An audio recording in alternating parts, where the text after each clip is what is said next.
पाकिस्तान में संग्राम छिड़ा है तो गाजा में कोहराम मचा हुआ है। इजरायल के रक्षा मंत्री का दावा है कि हमास का नंबर 2 नेता याह्या सिनवार किसी भी वक्त ढेर किया जा सकता है। ये बहुत बड़ी खबर है। याह्या सिनवार की तलाश में इजरायल की सेना ने खान यूनिस शहर को मलबे में तब्दील कर दिया है। सोचिए किस तरह से इजरायल के रक्षा मंत्री की ये धमकी यहां पर सामने आई। लेकिन इस बीच इजरायल की मुश्किलें कम होने का किसी भी कीमत पर नाम नहीं ले रही। दरअसल हिजबुल्लाह लड़ाकों ने हमले में दुनिया के टॉप डिफेंस सिस्टम में से एक आयरन डोम को ध्वस्त करने का बड़ा दावा किया। 7 अक्टूबर की सुबह भी हमास ने आयरन डोम को चकमा दे दिया था।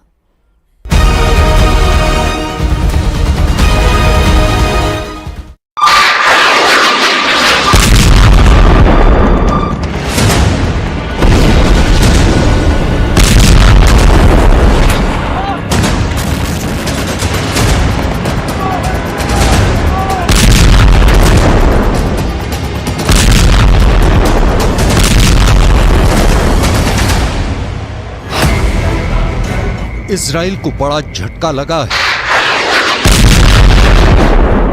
नेतन्याहू का गुरूर टूट गया है, क्योंकि इजराइल जिसे हमास और हिजबुल्लाह के खिलाफ सबसे बड़ी दीवार कहता है, उसको नसरल्लाह के लड़ाकों ने एक झटके में खत्म कर दिया।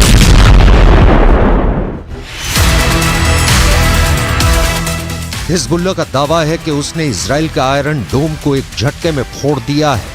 नसरल्लाह के लड़ाकों ने इजराइल के आयरन डोम के 2 सिस्टम तबाह कर दिए हैं। एक आयरन डोम की कीमत $100 मिलियन है।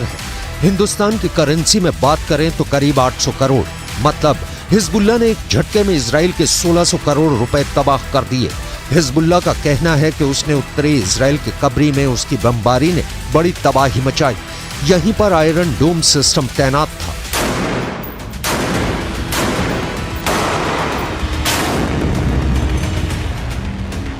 यह बात पश्चिमी मीडिया भी बता रहा है और इसकी चर्चा अमेरिका में भी हो रही है, लेकिन इजराइल ने इस पर पूरी तरह से चुप्पी साध रखी है।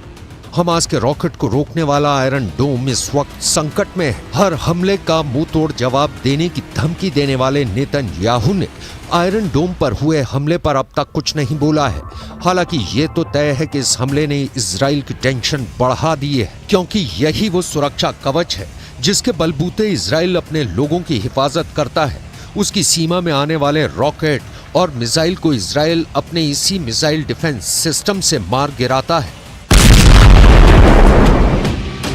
7 अक्टूबर को भी जब हमास ने करीब 5000 रॉकेट से हमला किया तो आयरन डोम ने बड़ी तादाद में रॉकेट मार गिराए थे। हिजबुल्लाह जानता है कि रॉकेट इजराइल पर बेअसर साबित होते हैं, इसलिए अब उसने एंटी टैंक मिसाइलों का सहारा लिया है। वो तोप से भी गोलाबारी कर रहा है।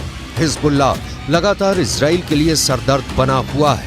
पहले भी इसने एंटी टैंक मिसाइल सिस्टम से इजराइल के मरकाबा टैंक को निशाना बनाया और अब उसके निशाने पर आयरन डोम सिस्टम आ गया है। इससे पहले जब जब फिलिस्तीनी संगठन हमास ने रॉकेट से हमला किया है, आयरन डोम का सक्सेस रेट 95% से ऊपर रहा है। यानी हर 100 रॉकेट हमलों के बाद जब आयरन डोम की मिसाइल फायर की गई तो उसने 90 से ज्यादा रॉकेट को आसमान में ही रोक दिया। इसी वजह से इस एयर डिफेंस सिस्टम को लेकर दुनिया में मांग बढ़ने लगी। ये ज़ेलेंस्की की डिमांड लिस्ट में भी आ गया। आयरन डोम 4 किलोमीटर से लेकर 70 किलोमीटर दूर से हो रहे हमलों को रोक सकता है। ये मिसाइल को भी रोक सकता है, ये रॉकेट के हमले भी रोक सकता है और तोप के गोलों को भी रोक सकता है। इजराइल की ये हालत देखकर कह सकते हैं कि इन हमलों को रोकने के लिए आयरन डोम फेल साबित हुआ है और इस्तेमाल करने पर बहुत महंगा भी साबित होता है, क्योंकि 1 लाख रुपए की कीमत वाले रॉकेट या तोप के गोले को रोकने के लिए इससे 2 मिसाइल फायर की जाती है, जिनकी कीमत रेंज के हिसाब से 70 लाख से 1 करोड़ रुपए हो सकती है। यानी एक रॉकेट जिसकी कीमत 1 लाख रुपए भी नहीं, उसको रोकने के लिए इस हथियार की इतनी बड़ी कीमत हैरान करती है। अब खुद आयरन डोम पर हमले ने बता दिया है कि नेतन्याहू का कोई डिफेंस सिस्टम पुख्ता नहीं है। दुनिया के सबसे बेहतरीन एयर डिफेंस सिस्टम माने जाने वाले आयरन डोम पर अटैक की खबर ने इजराइल को 440 वोल्ट का करंट लगा दिया है। ये नेतन्याहू के लिए भी बहुत बड़ा झटका है। लेकिन सवाल है कि अब नेतन्याहू इन हमलों का जवाब कैसे देंगे।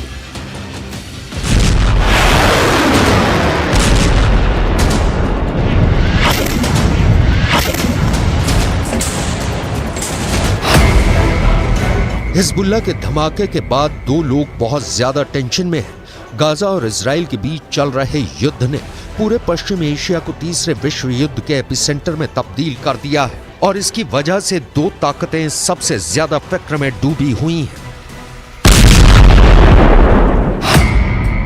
पहले हैं इजराइल के प्रधानमंत्री बेन्यामिन नेतन्याहू और दूसरे हैं अमेरिका के राष्ट्रपति जो बाइडेन।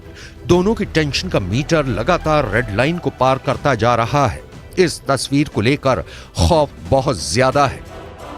हमास से 2.5 महीने से जारी जंग और हिजबुल्लाह के बढ़ते हमलों के बीच अमेरिका के रक्षा मंत्री लॉयड ऑस्टिन इजराइल पहुंच गए। यहां उन्होंने एक बार फिर दोहराया कि इस जंग में अमेरिका इजराइल के साथ है। हालांकि उन्होंने इस पर कुछ भी नहीं कहा कि अगर हिजबुल्लाह की तरफ से हमले तेज हुए तब भी वो इजराइल का साथ देंगे। Palestinian civilians in Gaza is both a moral duty and a strategic imperative. So we will continue to stand up for Israel's bedrock right to defend itself. And we will also continue to urge the protection of civilians during conflict and to increase the flow of humanitarian aid into